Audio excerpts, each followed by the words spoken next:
What if everything we thought we knew about locust swarms was wrong? They're not just mindless bugs following the crowd. They might be making decisions, and that changes everything. We're not just watching locusts. This is about how cognition shapes collective behavior. We challenge decades of physics-based models and introduce a neuroscience-informed cognitive swarm model. First ever use of VR with live locusts revealed they don't align with neighbors at all. They act on processed visual data instead. Hey there, tech enthusiasts. Welcome to NotSoTechie. We're dedicated to exploring the latest and greatest in technology and scientific breakthroughs. Our mission? To make the world of tech accessible to everyone by breaking down complex topics into straightforward, easy-to-understand videos. If you enjoy this type of content, make sure to hit the like and subscribe button for us. All right, let's jump into it. We've all seen it. Those massive, dark clouds of locusts devouring everything in their path. For years, scientists believed these swarms formed because locusts followed a simple rule. Just align with your neighbors, like particles in a crowd.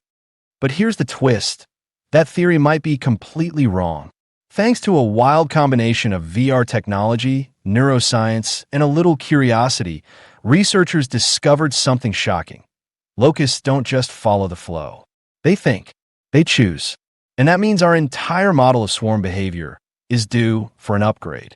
In this video, we'll unpack how science modeled swarms for years, reveal a mind-blowing experiment that shattered those beliefs, and explain how this new insight could change how we fight locust outbreaks, and maybe even design smarter swarming robots. Forget the idea of mindless bugs. Locusts are cognitive agents.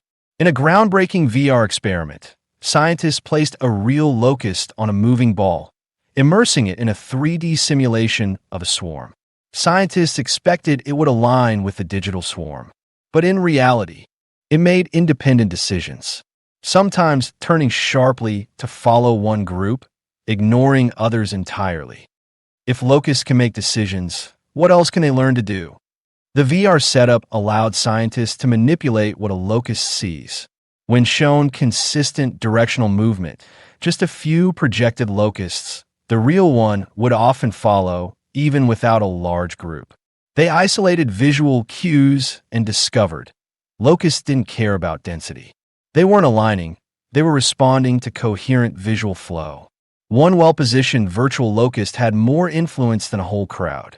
So why it matters? It means we've been targeting the wrong variables in swarm prediction. We focused on size when we should have looked at perception. The old self-propelled particle model, borrowed from physics, assumed locusts act like atoms in a magnetic field.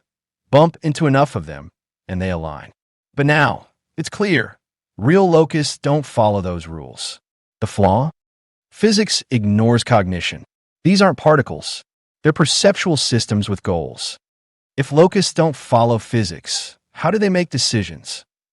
Scientists introduced a fresh model, a neural network inspired by how animals track direction. Instead of responding to neighbors' directions, locusts track where others are and use a ring-like mental map to decide where to move. Each locust runs a mini debate in its brain, and the winner decides the next move. This isn't swarm behavior by accident. It's swarm intelligence by design. This paradigm shift isn't just about bugs. Understanding cognitive swarm logic could revolutionize locust outbreak predictions, swarm robotics that adapt like real organisms, and AI decision-making in dynamic environments. This is more than a bug study. It's a blueprint for the future of intelligent systems. The era of mindless swarm models is over. We've entered a new age, where intelligence isn't just at the individual level. It's emerging from the collective. From insects to AI, the way we understand group behavior is changing forever. If you found this fascinating, drop a like, share this with a curious friend, and let us know in the comments, should we rethink how we build robot swarms or even model human crowds? And hey, if you're a truth seeker who loves peeling back the layers of science and tech, hit that subscribe button and ring the bell. NotSoTechie is your place for real knowledge without the fluff.